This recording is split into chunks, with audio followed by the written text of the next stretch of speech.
शैतान इब्लीस की असलियत क्या है, कैसे अल्लाह ताला का सबसे इबादत गुजार फरिश्ता शैतान बन गया, इब्लीस का असल नाम क्या है और इसने हजरत आदम अलैहिस्सलाम को सजदा क्यों नहीं किया था। शैतान इब्लीस की उम्र कितनी बाकी है, यानी अल्लाह ने इंसान को बहकाने के लिए इब्लीस को कितनी मोहलत अता फरमाई थी। शैतान इब्लीस ने आज इंसानों को कितने गिरोह में तकसीम कर दिया है। आज की इस वीडियो में हम शैतान इब्लीस की हकीकत का कुरान और हदीस की रोशनी में मुकम्मल वाक़या पेश करेंगे। आपसे गुजारिश है, अगर आपने अभी तक चैनल को सब्सक्राइब नहीं किया तो हमारे चैनल को सब्सक्राइब जरूर कर दें और वीडियो पसंद आए तो हौसला अफजाई के लिए लाइक जरूर करें।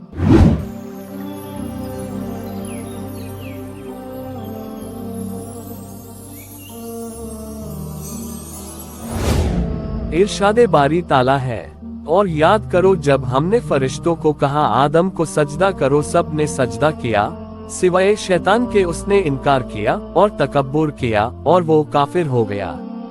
इब्लीस का मरदूद होने से पहले सुरयानी जबान में नाम अज़ाज़िल और अरबी जबान में हारिस था। जब उसने अल्लाह ताला के हुक्म का इनकार किया तो इब्लीस नाम हुआ, जिसका मायने है खैर से दूर होना और अल्लाह की रहमत से ना उम्मीद होना। उसे शैतान भी कहा गया है। अगर उसका मादा शतन हो तो मायने होगा हक से दूर होने वाला, अगर वह शैतान से माखूज है तो मायने होगा हलाक होने वाला और जल जाने वाला। अल्लाह ताला के हुक्म से इनकार की वजह इब्लीस का तकब्बुर था। जब रब ताला ने इब्लीस से पूछा कि तूने सजदा क्यों नहीं किया हालांकि ये मेरा हुक्म था, तो उसने जवाब देते हुए कहा कि मैं इससे बेहतर हूँ, क्योंकि तूने मुझे आग से पैदा किया और इसे मिट्टी से, यानी जो शान के लिहाज से बड़ा हो वो घटिया के सामने सजदा नहीं करता। दर हकीकत इब्लीस हजरत आदम अलैहिस्सलाम की शान को समझने से कासिर रहा। उसे ये मालूम न हो सका कि अल्लाह के नबी की शान फरिश्तों से बुलंद होती है। रब ताला ने इरशाद फरमाया, इब्लीस तू जन्नत से निकल जा, तू मरदूद है और बेशक कयामत तक तुझ पर लानत है। कैसे सालों साल तक इबादत करने वाला रब का मुकर्रब फरिश्ता नबी की शान में गुस्ताखी करने से पल भर में मरदूद हो गया, जन्नत से निकाल दिया गया, कयामत तक लानत का मुस्तहिक ठहरा दिया गया। अल्लाह ताला मिट्टी के बनाए इंसान से कितनी मोहब्बत करता है, इसका अंदाजा आप इस बात से लगा सकते हैं कि एक इंसान की खातिर अल्लाह ने अपने सबसे मुकर्रब फरिश्ते को जन्नत से बेदखल कर दिया। फिर शैतान इब्लीस ने अल्लाह ताला से दरख्वास्त की और बोला, मुझे मोहलत दे उस दिन तक कि लोग उठाए जाएं। शैतान यह मोहलत लोगों के उठाए जाने तक तलब करना चाहता था ताकि मौत की सख्ती से बच जाए, लेकिन शैतान की यह बात ना मानी गई। अलबत्ता पहली मर्तबा सूर फूंकने तक मोहलत दे दी गई। अल्लाह ने सूरह नहल में फरमाया, बेशक तुझे एक मुकर्रर वक्त तक, यानी पहले नफखा तक मोहलत है, यानी पहली मर्तबा सूर फूंकने पर शैतान भी मर जाएगा। अलबत्ता उस वक्त तक उसे मोहलत है कि वो चारों तरफ से घेरा डालकर इंसानों के दिलों में वसवसे डालता रहे, उन्हें बातिल राह की तरफ मायल करता रहे और कुछ लोगों को इताअत से रोक सके और कुछ को गुमराही में डाल सके। अगरचे शैतान इंसानों को शुबहात और बुराइयों में मुब्तिला करने का पक्का इरादा कर चुका था और उसे उम्मीद भी थी कि वह अपने मकसद में कामयाब होगा, लेकिन फिर भी उसने कहा कि तू उनमें से अक्सर को शुक्रगुजार नहीं पाएगा। दूसरे मकाम पर शैतान ने नेक लोगों पर अपना दाव चलाने से आजिज होने का यूं जिक्र किया। बोला, ऐ मेरे रब, कसम है उसकी कि तूने मुझे गुमराह किया, मैं उन्हें जमीन में भुलावे दूंगा और जरूर मैं उन सबको बेराह करूंगा। शैतान ने कहा कि मैं लोगों पर बुरे आमाल अच्छे और मुज़य्यन तरीके से पेश करूंगा, इस तरह वो मेरे बहकाने से सीधी राह से हट जाएंगे। अलबत्ता ऐ अल्लाह, तेरे नेक मुखलिस और बरगुज़ीदा बंदों पर मेरे वरगलाने का कोई असर नहीं होगा। अल्लाह ताला ने भी शैतान को बता दिया था कि बेशक जो मेरे नेक बंदे हैं उन पर तेरा कुछ काबू नहीं।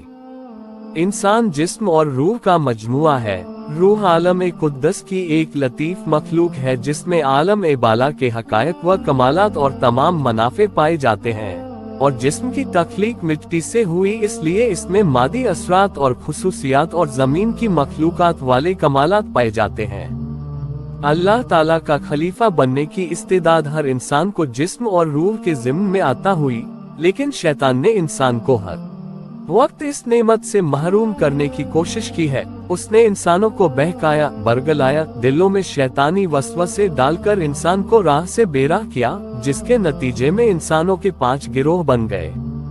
पहला गिरोह वो है जो पूरी तरह शैतान के कब्जे में आकर खिलाफत ए इलाहिया से बगावत कर बैठा। उसने खिलाफत की इस्तेदाद बिल्कुल जाया कर दी। अल्लाह ताला की तौहीद और उसकी मार्फत से उसका कोई ताल्लुक ना रहा। दोनों जहानों की नेक बख्ती और हमेशा की नजात की राहों से दूर जा पड़ा। कोई रूहानी कमाल हासिल करने की उसमें ताकत ना रही। यहाँ तक कि मादी फवायद जानने और उन्हें हासिल करने से भी ये महरूम रहा।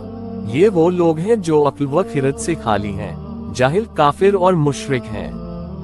दूसरा गिरोह वो है जिसमें जिस्मानी इस्तेदाद तो बाकी रही, मगर शैतान के भटकाने से भटक गया और रूहानी इस्तेदाद को जाया कर दिया।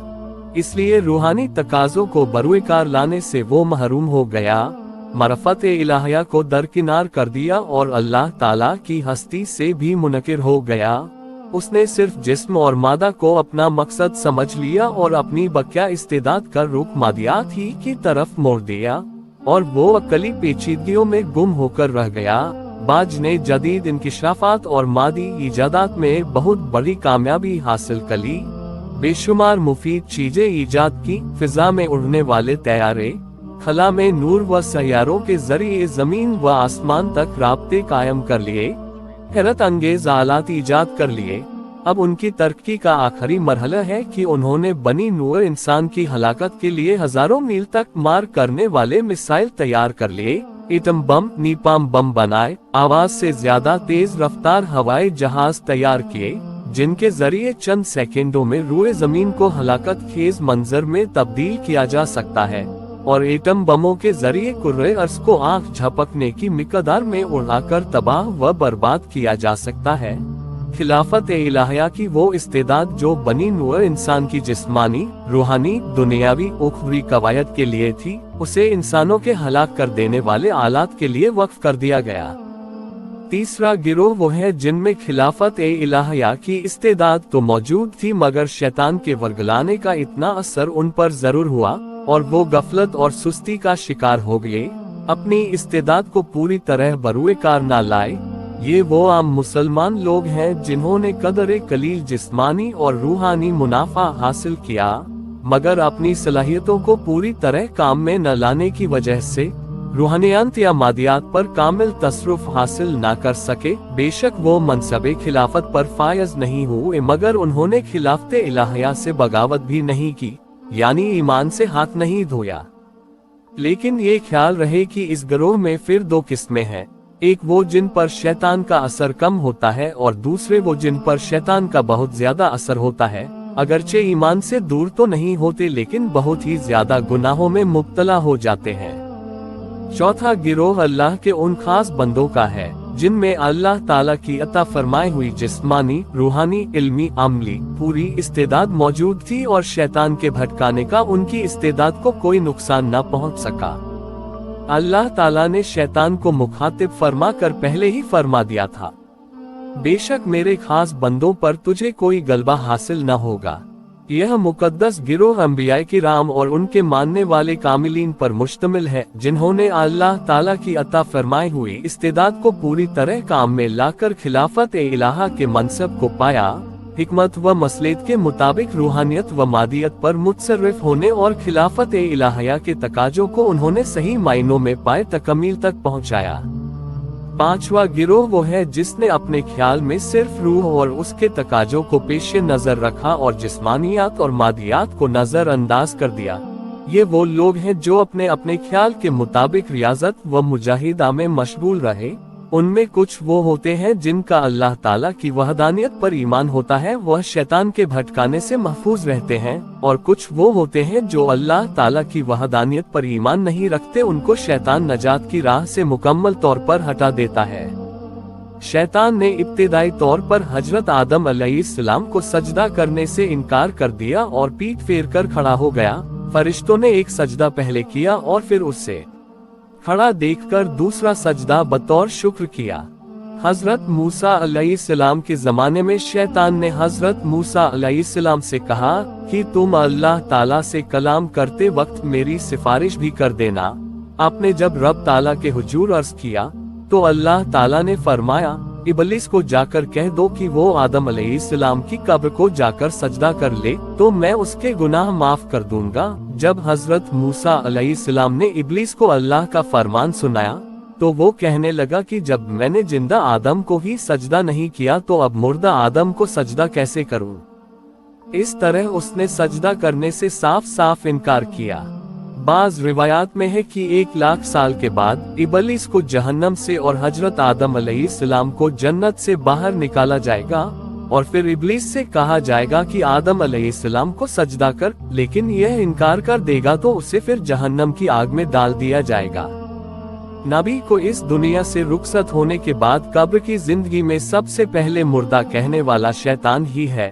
अभी उसके चेले चमचे अंबिया किराम को मुर्दा कह रहे हैं और जो काम बाप करे उसकी औलाद भी वही काम करे तो कोई खास ताज्जुब की बात नहीं, वह हकीकी औलाद हो या मानवी औलाद हो। इससे आगे का वाकया इंशाअल्लाह नेक्स्ट वीडियो में पेश किया जाएगा।